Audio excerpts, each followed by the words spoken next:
Assalamualaikum warahmatullahi wabarakatuh. Sampurasun, tepangkeun wasta pun tita rahayu Luciana Hidayat. Kelas 3 EPGSD, Kawiti Panjalu Ciamis.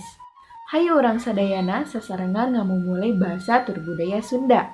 Sabab, lamun teu ku urang kusaha deui, lamun teu ayeuna iraha deui. Hatur nuhun. Wassalamualaikum warahmatullahi wabarakatuh. Assalamualaikum warahmatullahi wabarakatuh. Sampurasun. Tepangkeun wastapun Lutfia Hairunisa, Kawit di Purwakarta, simkuring mahasiswa PGSD UPI Kampus Tasikmalaya. Sunda nu urang, basa jeung budaya Sunda kedah dilestarikeun. Hayu urang sasarengan ngajaga basa jeung budaya Sunda. Sampurasun nepangkeun wastapun Supi Pajiriatin Kawit di Tasikmalaya sakola di UPI Kampus Tasikmalaya.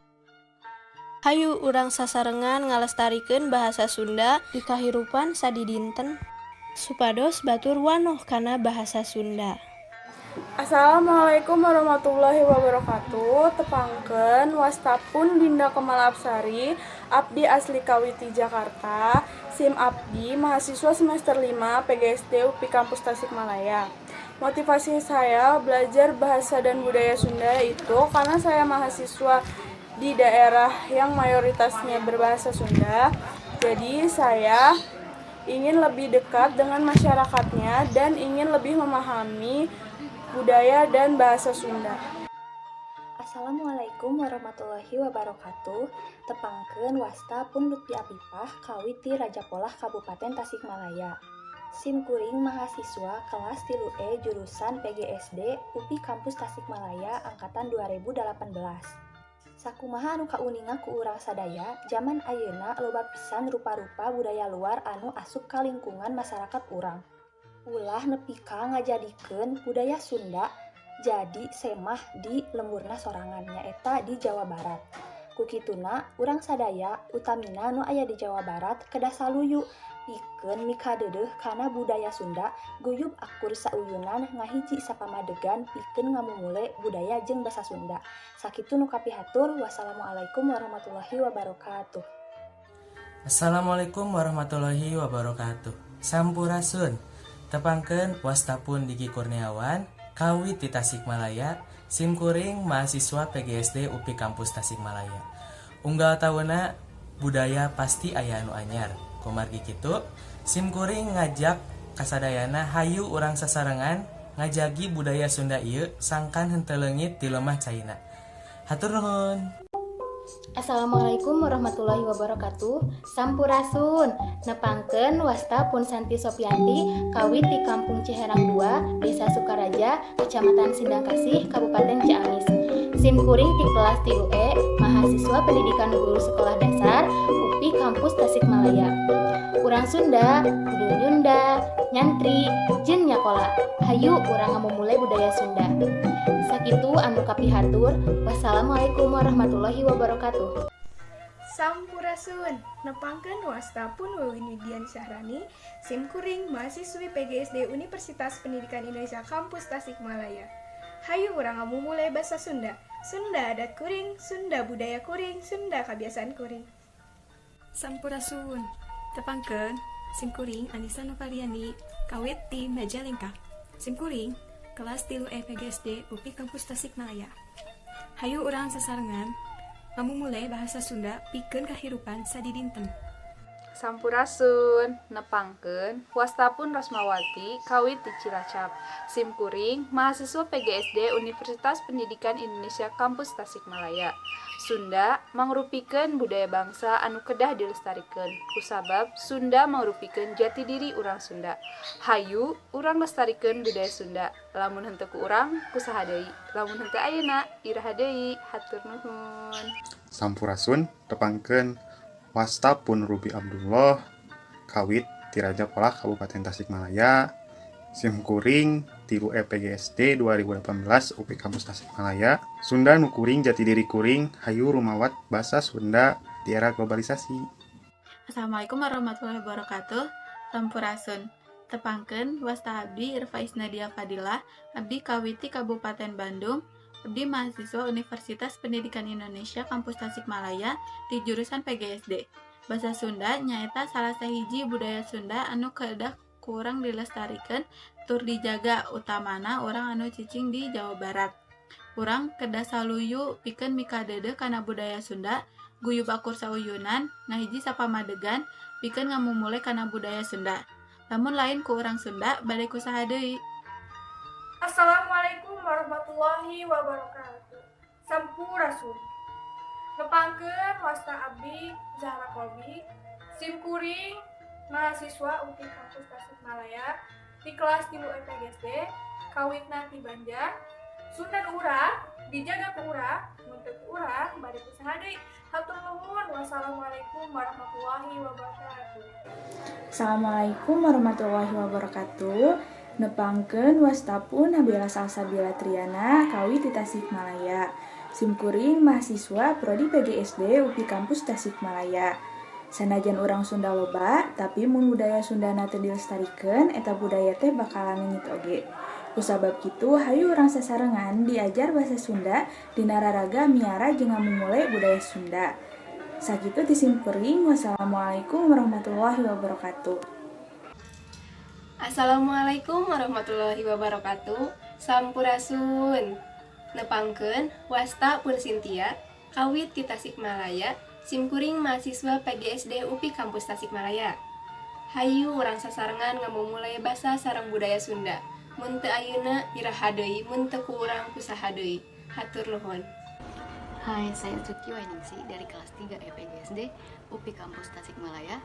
Umur saya 21 tahun, saya tinggal di Bekasi dan lahirnya di Jakarta. Dan sekarang saya lagi melanjutkan pendidikan saya di kampus UPI Tasikmalaya. Dan saya sekarang masuk semester 5. Di kampus UPI saya sangat belajar banyak sekali dari sana, terutama kebudayaan Sunda dan terutama lagi terkhusus lagi bahasa Sunda itu sendiri. Di sana saya pada awalnya hanya bisa beberapa kata bahasa Sunda. Maksudnya saya tahu beberapa kata bahasa Sunda, dan sekarang pembendaharaan kata saya sudah makin banyak dan semoga di semester ini pun saya bisa lancar berbahasa Sunda. Terlebih di semester ini ada pembelajaran bahasa Sunda di SD.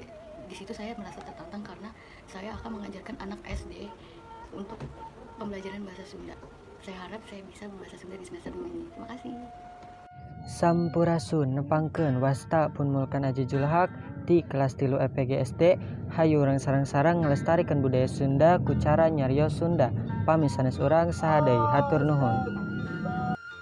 Sampurasun tepangkeun wasta pun Meliana Muntaha kawin ti kota Tasikmalaya. Simkuring mahasiswa PGSD UPI Kampus Tasikmalaya. Hayu urang ngamumule basa Sunda, sabab basa Sunda basa indung urang. Reksa deui anu ngariksa miara basa Sunda iwal ti urang. Maju mundurna basa Sunda, mekar henteuna basa Sunda, gumantung ka urang para rumaja. Assalamualaikum warahmatullahi wabarakatuh. Perkenalkan, nama saya Siti Raudatul Jannah Nasution. Saya berasal dari Jambi. Saya dari kelas 3 EPGSD Universitas Pendidikan Indonesia Kampus Tasikmalaya. Passion saya mempelajari bahasa dan budaya Sunda agar saya dapat mengetahui lebih luas lagi tentang bahasa dan budaya Sunda. Selain itu, jika saya dapat mengabdikan diri saya sebagai guru sekolah dasar di Tasikmalaya ini, saya ingin dapat mengenalkan bahasa dan budaya Sunda kepada anak didik saya agar mereka dapat mengenal dan melestarikan bahasa dan budaya Sunda tersebut. Terima kasih. Wassalamualaikum warahmatullahi wabarakatuh. Assalamualaikum warahmatullahi wabarakatuh. Sampurasun, perkenalkan wastapun Nadia Nurul Fauziah, kawit di Kampung Bagendit, Desa Linggaraja, Kecamatan Sukaraja, Kabupaten Tasikmalaya. Sim abdi mahasiswi Universitas Pendidikan Indonesia, jurusan Pendidikan Guru SD di daerah Tasikmalaya. Sundanu abdi, hayu urang abdi, sangkan abadi.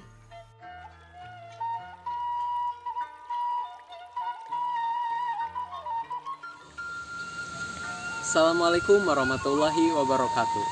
Sampurasun, nepangkeun wastapun Rizky Firmansyah kawit di Sukabumi anu endah tur asri. Simkuring mahasiswa PGSD UPI Tasikmalaya. Pergaulan di dunia terus modern, tapi budaya Sunda kudu tetap dijaga. Hayu gunakeun bahasa Sunda. Assalamualaikum warahmatullahi wabarakatuh. Nepangkeun wastapun Tamara Nuraisa, kawit di Banjaran, Kabupaten Bandung. Simkuring mahasiswa PGSD UPI Kampus Tasikmalaya, Sunda Nukuring, Sunda Jati Diri Kuring. Sampurasun, nepangkeun wastapun Dea Gunawan, kawit di Ngabra Bandung Barat. Simkuring mahasiswa PGSD semester 5 di Universitas Pendidikan Indonesia Kampus Tasikmalaya. Mun teu ngoprek moal nyaprek, mun teu ngakal moal ngagel, mun teu ngarah moal ngari. Hayu urang sasarengan ngajaga ngamacai sarang budaya urang nyaeta budaya Sunda. Hatur nuhun. Assalamualaikum warahmatullahi wabarakatuh. Sampurasun. Nepangkeun wasta pun Utami Dewi Rahmasari, kawit di Tasikmalaya.